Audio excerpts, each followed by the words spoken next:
তারাপীঠ মায়ের চরণ এক অভাগী পেয়েছে।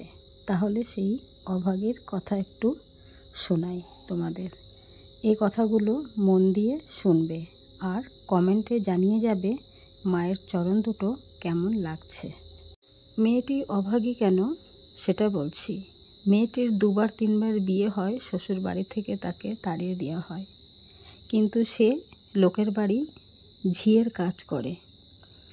হঠাৎ একদিন পুকুর পাড়ে গিয়ে দাঁড়িয়ে আছে, তখন কে যেন তাকে বলছে যে আমি এখানে আছি, আমাকে তুই তোল, আমার খুব কষ্ট হচ্ছে। সে তখন কিন্তু ভয়ে ওখান থেকে চলে আসে। যাই হোক, দ্বিতীয়বার ওকে আবারও বলছে যে আমাকে নে, আমার কিন্তু খুব কষ্ট হচ্ছে, আমি আর পারছি না। ও এসে ওর মাকে বলছে, মা আমার কিন্তু এরকম অনুভূতি হচ্ছে, আমি কি করব। রাত্রেবেলা যখন শুয়ে আছে তখন মনে হচ্ছে ওর বুকের ওপরে কে একজন পা দিয়ে চেপে ধরে আছে।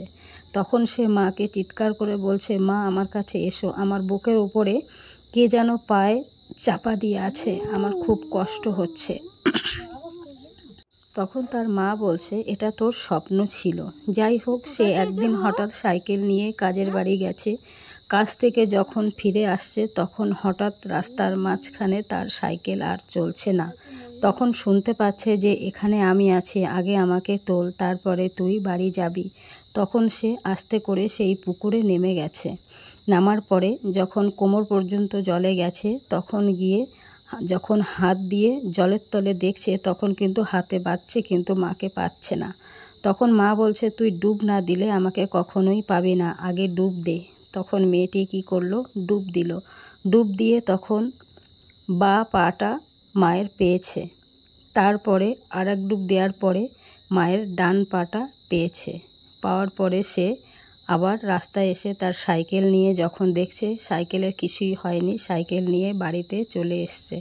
চলে এসে মাকে বলছে, মা এই দেখো, তুমি তো বিশ্বাস করতে না, দেখো আমি মায়ের চরণ পেয়েছি। আমি এবার বিশ্বাস করেছি মা, তুই কাউকে বলিস না। মায়ের চরণ দুটি আমাদের ঠাকুর যেখানে থাকে ওইখানে স্থাপিত কর। তো বন্ধুরা দেখো, এই যে মায়ের চরণ দুটি স্থাপিত করেছে, তোমরা সবাই দেখো আর মায়ের কাছে আর্জি জানাও। আর তারা কি বলছে সেই কথাগুলো মন দিয়ে শোনো। মাকে যারা যারা ভালোবাসো, ভিডিওটি প্রচুর পরিমাণে শেয়ার করো। আর সবাইকে বলি, আমাদের এখানে যদি ধারে বারে যেই ভিডিওটি দেখছো তারা মাকে একবার দর্শন করে আসো, মা কিন্তু জাগ্রত। জয় মা। কোথায় পেয়েছে গো? হ্যাঁ।